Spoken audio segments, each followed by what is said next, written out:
Oke.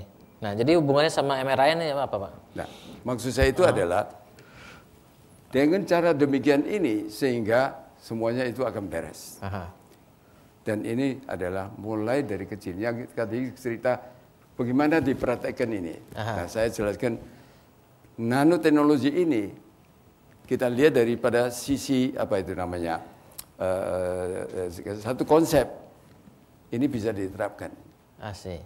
Nah, and then kalau sisi kedua dilihat daripada suatu delivery daripada suatu obat. Aha. Gitu. Oleh karena setiap obat itu mengandung racun. Pasti baik untuk ini dan tidak baik untuk ini. Right. Kalau bisa dengan nanoteknologi ini bisa diantar dengan yang dinamakan torpedonya kecil ini bisa sampai ke Sel yang memerlukan ini itu akan sangat baik. I see. Gitu. Dan satu adalah dilihat daripada apa itu dari stem cell atau dari apa DNA-nya itu. Nah, dari situ. Nah, dalam hal ini bisa saya jelaskan misalnya, kalau sekarang orang cerita stroke, Ya. stroke itu timbul oleh karena apa itu nitric oxide. Nah, kalau nitric oxide ini normal, maka dia akan membuat itu pembuluh darah itu mekar, relaxing, gitu. Tetapi kalau timbul satu AT1 itu apa ya? AT1 itu, maka itu akan membuat kadarnya ini, NO-nya ini menjadi berbeda itu. Dan ini akan mengakibatkan vasokonstriksi. Itu. Ya. Misalnya ini. Right. Dan untuk melihat soal ini, kalau pakai nanoteknologi konsepnya ini, nah, itu bisa applicable. Oke. Oke, Pak Mokhtar, terima kasih banyak karena waktu kita harus menyelesaikan diskusi kita hari ini dengan satu kesimpulan karena waktunya tinggal 2 menit lagi.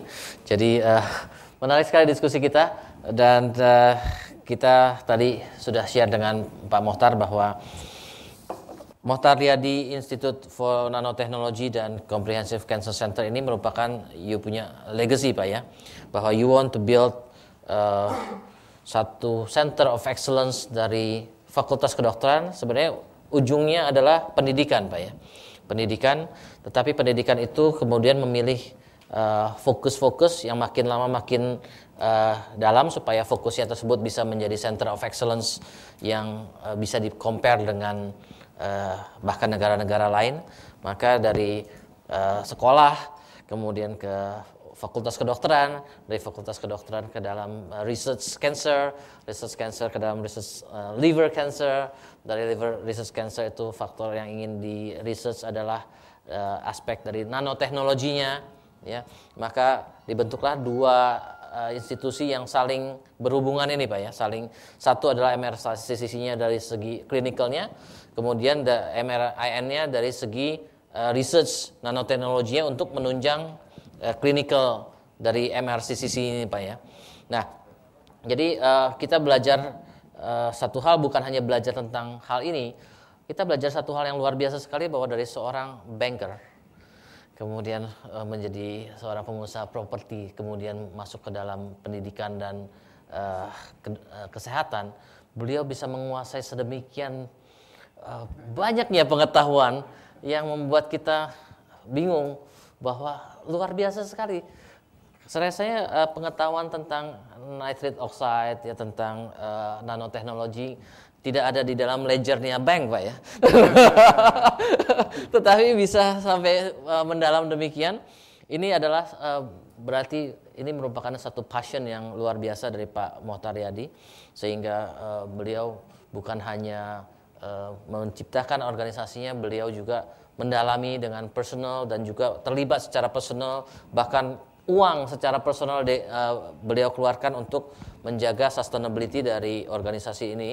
Dan tujuannya adalah organisasi ini bisa survive ya dengan menggunakan nama Pak Mokhtar Riyadi sampai dengan bisa memberikan hasil yang kontribusi yang baik sekali buat bangsa Indonesia dan buat dunia pada umumnya juga Pak ya. Tentunya karena ini menjadi Center of Excellence di dunia diharapkan ya, tentunya juga akan berkontribusi kepada bangsa-bangsa lain juga. Dan demikianlah diskusi kita hari ini. Kita belajar banyak sekali. Buat kita yang masih muda mungkin juga berpikir apakah sudah saatnya kita membangun legacy kita. Tetapi membangun legacy itu memerlukan waktu yang lama, memerlukan konsentrasi. Ya. Tidak banyak dari kita mungkin yang bisa berumur panjang seperti Pak Mokhtar. Kalau kita tidak berumur sepanjang Pak Mokhtar, mungkin kita meninggalkan dunia ini tanpa meninggalkan legacy apa-apa.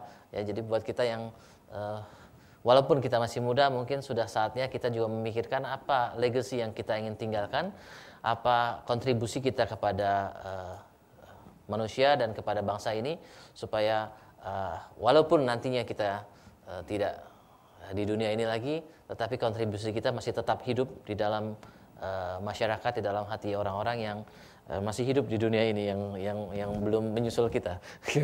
Oke. Para business leaders dan intellectual business community, kita akhiri diskusi kita hari ini. Saya Dr. Bayu Prawirahi. Kita jumpa lagi dalam acara The CEO Reference berikutnya. Terima kasih.